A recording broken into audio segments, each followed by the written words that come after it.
Is SQE1 becoming harder to pass?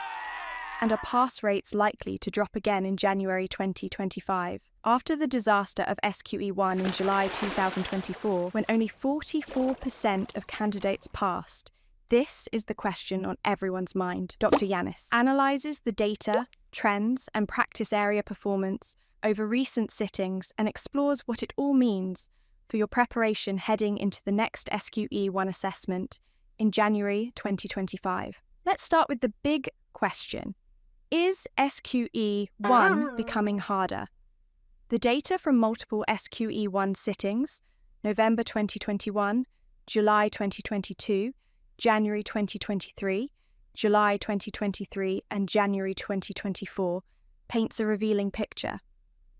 Overall pass rates for first-time candidates have remained fairly consistent. So far, there hasn't been a dramatic decline in overall pass rates. But here's the catch. Resit candidates are struggling significantly, with pass rates as low as 14 to 32% on second or third attempts. This suggests candidates are either not taking enough time to prepare between sittings or are not targeting weaker areas effectively. Now, let's zoom into the practice areas tested in FLK1 and FLK2, where the trends reveal both strengths and areas for concern. For FLK1, the standout performer continues to be ethics, where mean scores consistently top 70%. However, other areas are dragging candidates down. Legal services, a weak spot, averaging around 51 to 52%. Dispute resolution, also challenging, with scores hovering near 52%. Business law and practice and tort show middling performance, with mean scores in the mid to high 50s.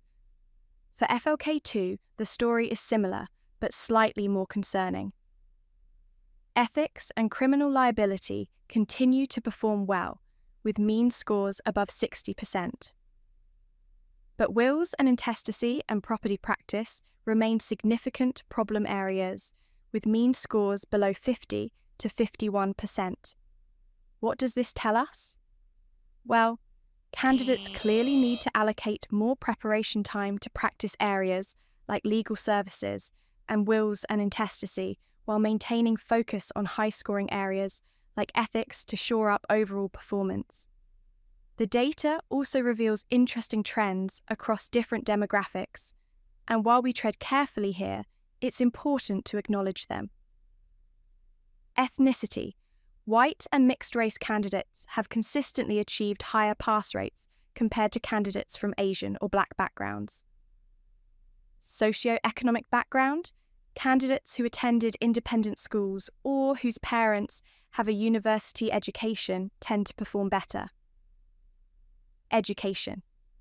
Candidates with a first-class degree outperform their peers, while those with 2.2s or below have pass rates around 25 to 40%.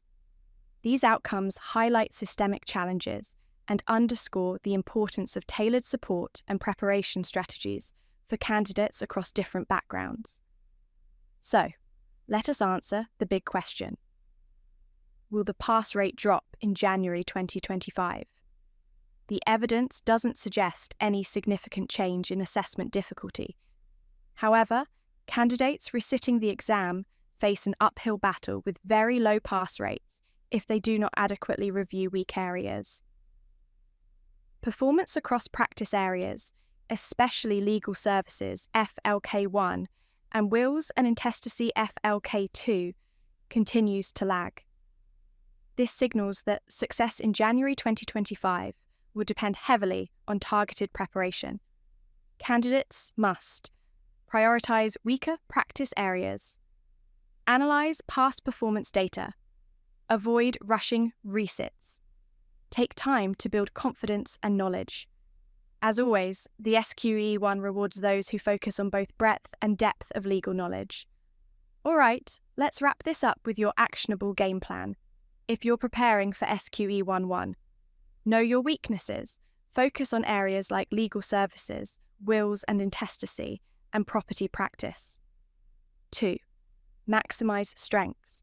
Build on high-scoring areas like ethics and criminal liability. Third plan for resits. Strategically, take your time, study smart, and don't rush. Passing on the second or third attempt is tough. Fourth, track your practice scores. Use mock exams and past assessments to identify areas needing more work. The data is clear. Targeted preparation makes all the difference. If you found these insights helpful, don't forget to subscribe to Dr. Yannis's channel. Share this episode with a fellow SQE candidate, and stay tuned for more tips and guidance to help you on your journey to becoming a solicitor.